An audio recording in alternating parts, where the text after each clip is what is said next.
সালাম আলাইকুম। দেশ ও প্রবাস থেকে যে যেখান থেকে আজকের প্রতিবেদন দেখছেন সবাইকে জানাচ্ছি আন্তরিক ধন্যবাদ। আমরা আজকে যে কাজটা করতেছি সেটা হচ্ছে লেয়ার ফার্মের ফাউল পক্স যে ভ্যাকসিনটা আছে সেই ভ্যাকসিনটা আমরা করতেছি। আমাদের এই ভ্যাকসিনটা করার নিয়ম হচ্ছে 28 থেকে 30 সর্বোচ্চ 32 দিনের মধ্যেই আপনাকে ফাউল পক্সের ভ্যাকসিনটা করতে হবে। কোনোভাবে যদি এই ভ্যাকসিনটা আপনার পিছিয়ে যায় তাহলে যে সমস্যাটা আপনার হবে 32 থেকে 35 দিন যদি আপনার মুরগিটার বয়স হয়ে যায়, এর সাথে সাথে কিন্তু আপনার পক্সের যে বিষয়টা আছে সেটা কিন্তু আপনার মুরগিতে উঠে যাবে। পক্স বলতে আসলে বোঝানো হয় মুরগির চোখ নষ্ট হয়ে যাবে, চোখের সাইড দিয়ে গোটা উঠবে, চোখ চুলকাবে, চোখ দেওয়া ঝরে পানি ঝরবে। এমনকি পক্সের জন্য কিন্তু আপনার মুরগি মারাও যাবে। হিউজ পরিমাণ মুরগি কিন্তু পক্সের আক্রান্ত হওয়ার কারণে মুরগি মারা যাবে। পক্সের ভ্যাকসিনটা যদি আপনি সঠিক নিয়মে সঠিক বয়সে করে দিতে পারেন তাহলে কিন্তু আপনার এই রোগ থেকে আপনি অনায়াসে নিস্তার পেয়ে যাবেন। পক্সের ভ্যাকসিন করার নিয়ম হচ্ছে সূচের মাধ্যমে ডানায় সামান্য পরিমাণ ঔষধ ঢোকানো। দর্শক যেভাবে আর কি দেখতে পাচ্ছেন যে আসলে কিভাবে পক্সের ভ্যাকসিন করা হয়, এটা হচ্ছে ফাউল পক্স একটা ভ্যাকসিন। এটা সূচের মাধ্যমে মুরগির ডানায় করতে হয়। আমি একটু কাছ থেকে ক্লোজ করে দেখাচ্ছি।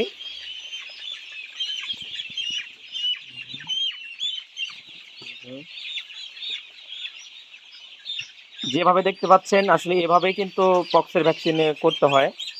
খুব দক্ষতার সাথে আপনাকে ভ্যাকসিনটা প্রয়োগ করতে হবে যেন প্রত্যেকটা মুরগিতেই মুরগির ডানার মধ্যে এই পক্সের ভ্যাকসিনটা আপনার ঢুকে যায়। প্রত্যেকটা ভ্যাকসিনই কিন্তু লেয়ারের জন্য খুবই গুরুত্বপূর্ণ একটা বিষয়।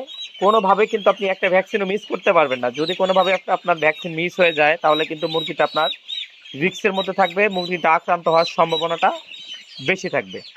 কারণ এই মুরগিটা অন্যান্য জাতের মুরগির মতো না যেটা আপনি 15 দিন 20 দিন বা 1 মাস পরে বিক্রি করে দিবেন, এরকম কোনো বিষয় না। আপনাকে 0 থেকে 110 দিন পর্যন্ত মুরগিটা খুব ভালোভাবে টেক কেয়ার করার পর এই মুরগিটা আপনাকে সার্ভিস দিবে টানা 2টা বছর। সেক্ষেত্রে আপনাকে অবশ্যই কিন্তু মুরগিটার ম্যানেজমেন্ট খুব ভালোভাবে করতে হবে। তো পক্সের ভ্যাকসিন কিভাবে করতে হয়, কতদিনে করতে হয়, আমি সংক্ষিপ্ত আকারে এই বিষয়টা নিয়ে আপনাদেরকে একটু ধারণা দিলাম।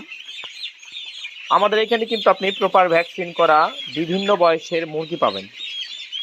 আমাদের মুরগিগুলা কাজী কোম্পানি হাইল্যান্ড ব্রাউন জাতের, যেটা বাংলাদেশের সব থেকে ভালো একটা জাতের একটা মুরগি, যেটা ডিমের হ্যাসাবিলিটি থেকে শুরু করে পার্সেন্টেজ থেকে শুরু করে মুরগির সাইজ, ডিমের সাইজ সবই আলহামদুলিল্লাহ ভালো।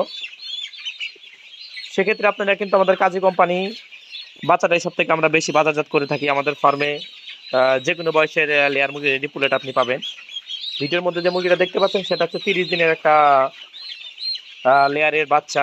এখনো মনে হয় 30 দিন হয়নি, 2-1 দিন হয়তো বা ছোট আছে। গড় ওজন যদি বলি 400 গ্রামের কাছাকাছি অলরেডি চলে আসছে। কিছু কিছু মুরগি হয়তো বা ছোট আছে, কারণ আমাদের এই ব্যাচটা হচ্ছে 1000 মুরগি রাখা যায়। এখানে মোটামুটি 1500 মুরগি আছে। আজকে পক্সের ভ্যাকসিন করে আমাদের পাশের যে শেডটা আছে এখানে কিছু মুরগি ঢোকাই দিব, তাহলে কিন্তু মোটামুটিভাবে মুরগিটা পাতলা হয়ে যাবে। আমাদের কাছে কিন্তু বড় মুরগিও আছে। আপনি যে কোনো ব্যাচের মুরগি, যে কোনো বয়সের মুরগি আপনি আমাদের কাছে সংগ্রহ করতে পারবেন। সম্পূর্ণ ভ্যাকসিন করা যদি চান সেই মুরগিগুলো আপনারা আমাদের কাছ থেকে নিতে পারবেন। আমাদের ফার্মের লোকেশন রংপুর, নীলফামারী, ডিমলা উপজেলা। সরাসরি আপনারা আমাদের ফার্মে এসে দেখে শুনে মুরগি নিতে পারবেন। আমাদের ইতিপূর্বে যে একটা ব্যাচ ছিল, ব্যাচটা সমস্যা হওয়ার কারণে আমরা কিছু কিছু ডেলিভারি আসলে দেরি করে ফেলছি। আমরা সেই জন্য আন্তরিকভাবে দুঃখিত। আমরা খুব তাড়াতাড়ি সেই ডেলিভারিগুলো দেওয়ার চেষ্টা করব। তো এই হচ্ছে আমাদের এই ব্যাচটার অবস্থা। এই ব্যাচটা আমাদের 50 দিনের পর থেকে আপনারা আমাদের কাছ থেকে নিতে পারবেন। আমাদের এরকম কিন্তু আর হিউজ ব্যাচ আছে। আপনি এক ব্যাচ আমাদের থেকে 4 থেকে 5,000 মুরগিও নিতে পারবেন, যেটা অলমোস্ট ভ্যাকসিন করে। আপনি নিজে ফার্মে আসবেন, আসার পর মনে হয় যে না, যে ভ্যাকসিন করা বা মুরগির খামার ভালো ভালো পরিবেশ, তাহলে আপনি আমাদের কাছ থেকে মুরগি সংগ্রহ করবেন। ইনশাল্লাহ এই প্রত্যাশা ভিডিওগুলো শেষ করছি। সবাই ভালো থাকবেন, সুস্থ থাকবেন। আল্লাহ হাফেজ।